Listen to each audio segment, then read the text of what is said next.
காலை வணக்கம். உலகின் மேன்மையை உலகறிய செய்யும் மண்ணும் மனிதனும் இணையும் இப்பொன்னாளில் நமது பள்ளியில் நடக்கும் பொங்கல் விழாவிற்கு வருகை தந்துள்ள அனைவரையும் உவகையுடனும் நகையுடனும் வரவேற்பதில் பெருமகிழ்ச்சி அடைகிறோம். அனைவருக்கும் இனிய பொங்கல் திருநாள் நல்வாழ்த்துக்கள்.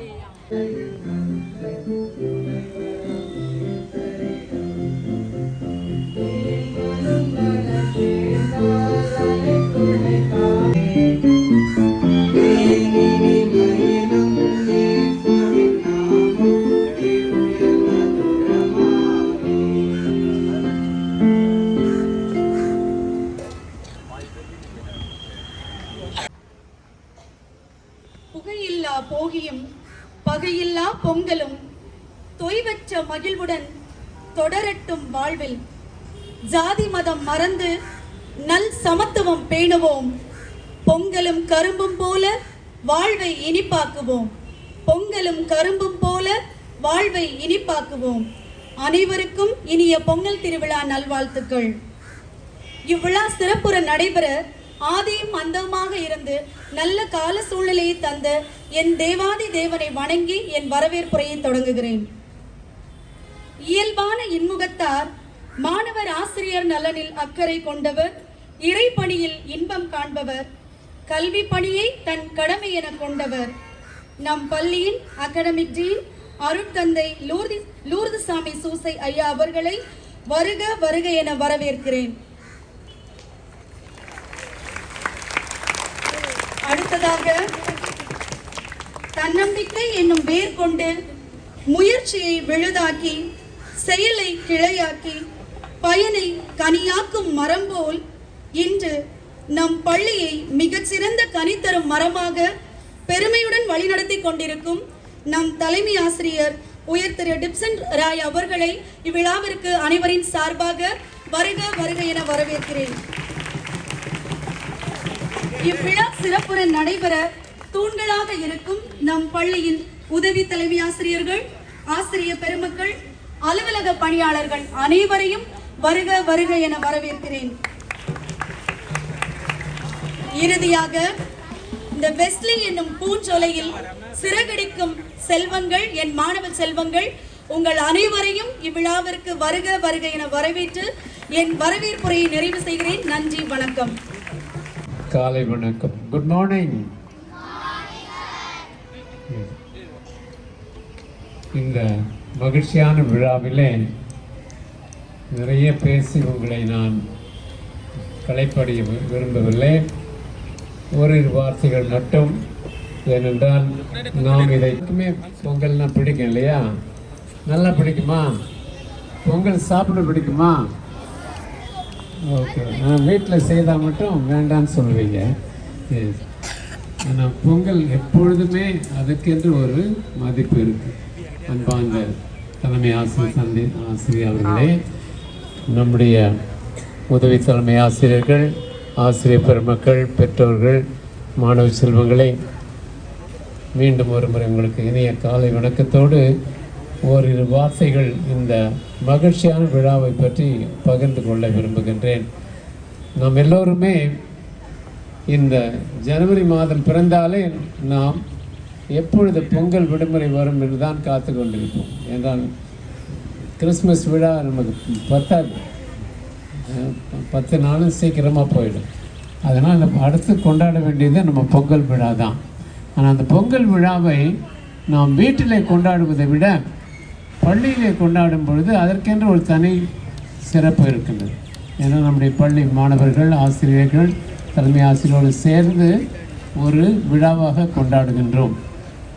இது ஒரு நம்முடைய தமிழ் மக்களுடைய பண்பாட்டை, கலாச்சாரத்தை அது அழகாக எடுத்து காட்டுகின்றது. இந்த விழாவிலே சிறப்பாக நாம் யாரை நினைவு கூறுகின்றோம்? யார்? வெரி குட், உழவர்களை தான் நாம் நினைவு கூறுகின்றோம்.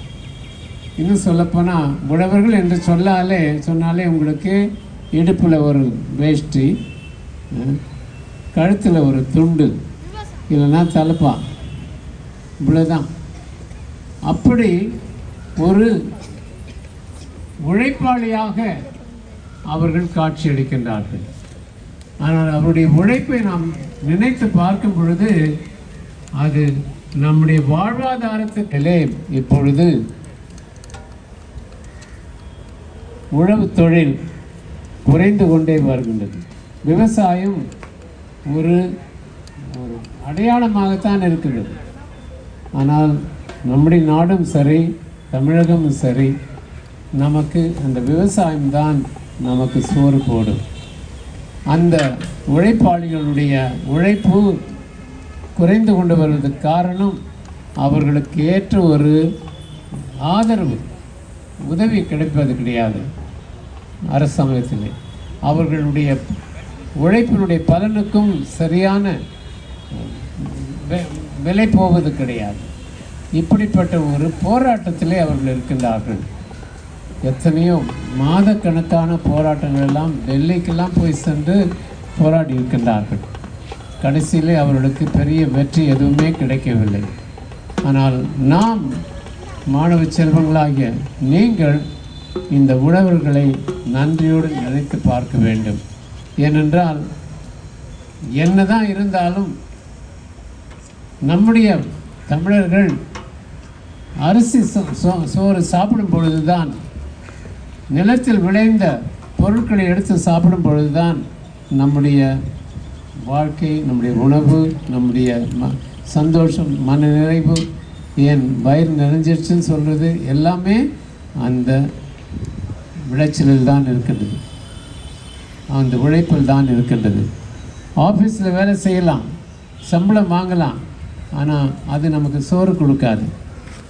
அதுக்கு பதிலாக நிலத்திலே உழைத்து உழுது அதை பேணி அறுவடை செய்யும் பொழுதுதான் அது ஒரு அடையாளமாக நமக்கு இருக்கின்றது.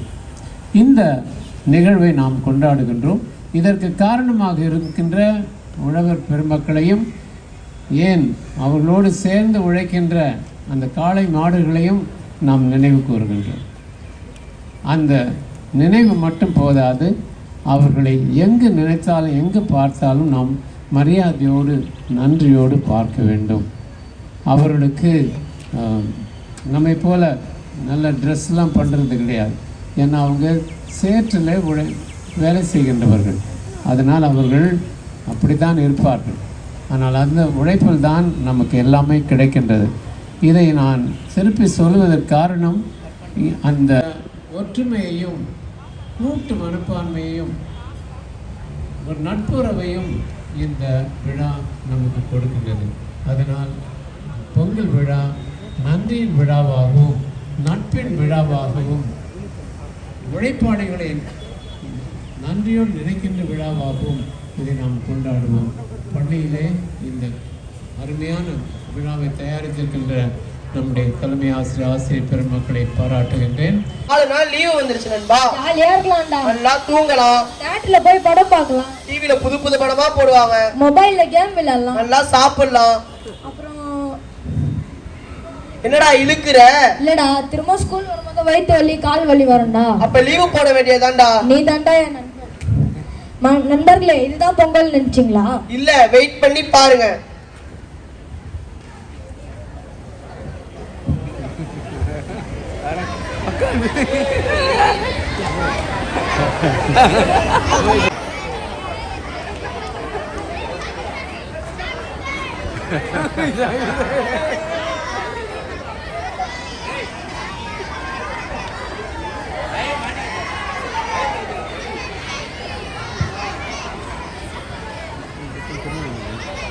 அம்மா அம்மா அம்மா, இன்னைக்கு எல்லாரும் ஸ்கூல்ல பார்த்து சிரிச்சாங்கம்மா.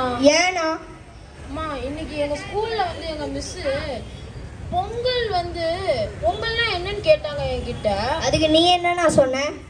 அது பொங்கல்னா இந்த சீனி, அரிசி, தேங்காய் இதெல்லாம் வச்சு செய்யறதான் பொங்கல்னு சொன்னேன். அதுக்கு மிஸ் என்ன சொன்னாங்க?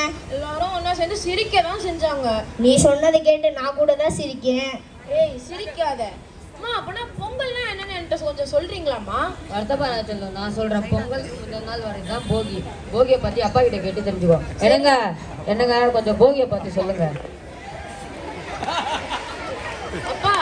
எனக்கு போகினா என்னன்னு கொஞ்சம் சொல்றீங்களாப்பா? போகியா கண்ணுங்களா? அது போகியே கிடையாது. அப்ப வேற என்னப்பா? அது முன்பொங்கல் இல்லனா தயாரிப்பு பொங்கல்னு சொல்லுவாங்க. முன்பொங்கல்னா என்னப்பா? தயாரிப்பு பொங்கல்னா என்னப்பா? நம்ம வயல்ல அறுவடை செஞ்ச மூட்டையெல்லாம் இருக்குல்ல, ஆமா. அதை வீட்டுக்கு எடுத்துட்டு வரதுக்கு முன்னாடி வீட்டை நல்லா சுத்தம் செய்வாங்க. அப்படியாப்பா? அப்படி சுத்தம் செய்யும் போது தேவையில்லாத பொருட்களை எல்லாம் வீட்டுக்கு பின்புறமா ஒரு பெரிய பள்ளம் தோண்டி அதுல புதைப்பாங்க. ஓஹோ. அது உரமானதுக்கு அப்புறம் நம்ம வயல்ல எடுத்துட்டு வந்து உரமா பயன்படுத்திட்டு வந்தோம். அப்படியாப்பா? ஆனா இப்ப எல்லாம் போகின்ற பேர்ல தேவையில்லாத பொருட்களை எல்லாம் குப்பைகளையும் நெகிழி பைகளையும் எரித்து சுகாதாரத்தை வீணடிக்கிறாங்க. ஆமாப்பா. நீங்க அந்த மாதிரி செய்யக்கூடாது குழந்தைங்களா. சரிங்கப்பா. அப்பா, அப்பனா இந்த பொங்கல்னா என்னதுப்பா?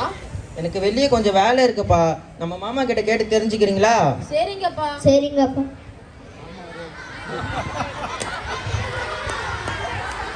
மாமா மாமா மாமா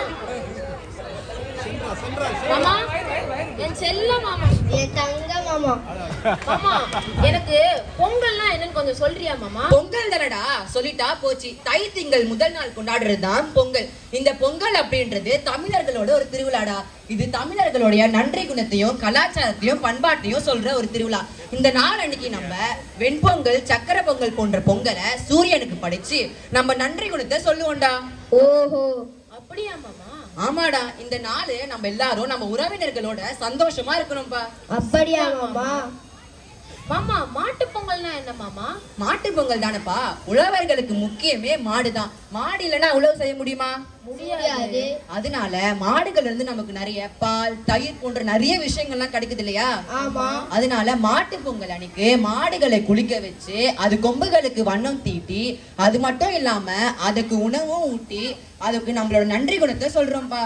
அப்படியா மாமா? அதே நாள்ல ஜல்லிக்கட்டு திருவிழாவும் நடக்குதுப்பா. அதுல ஜெயிக்கிறவங்கள வீரர் என்ற வார்த்தையை சொல்லி பெருமைப்படுத்துறாங்க.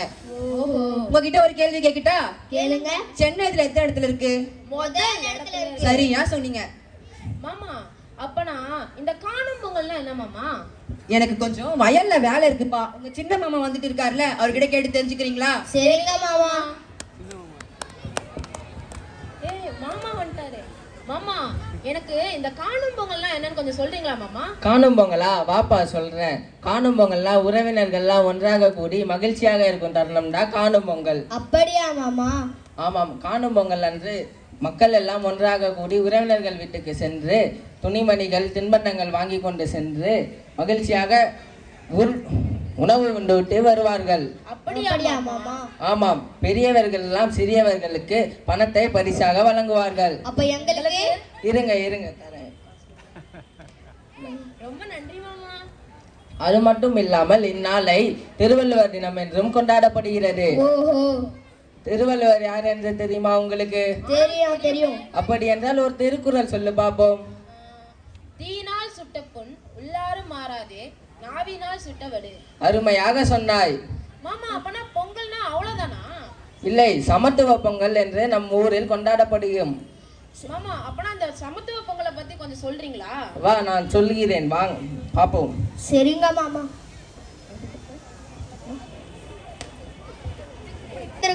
சமத்துவ பொங்கல் கொண்டாட வந்திருக்கோம். சமத்துவ பொங்கல்னா என்ன?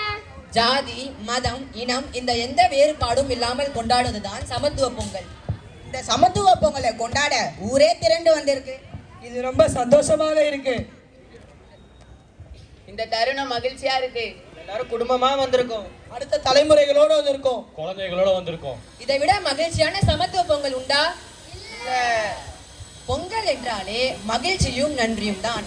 உங்கள் உள்ளத்திலும் இல்லத்திலும் நாட்டிலும் மகிழ்ச்சி பொங்கட்டும். பொங்கலோ பொங்கல், பொங்கலோ பொங்கல். நண்பர்களே, இப்போ உங்களுக்கு பொங்கல்னா என்னன்னு புரிஞ்சிருச்சா? நன்றி வணக்கம். நன்றி வணக்கம். பொங்கலோ பொங்கல். பொங்கலோ பொங்கல். பொங்கலோ பொங்கல்.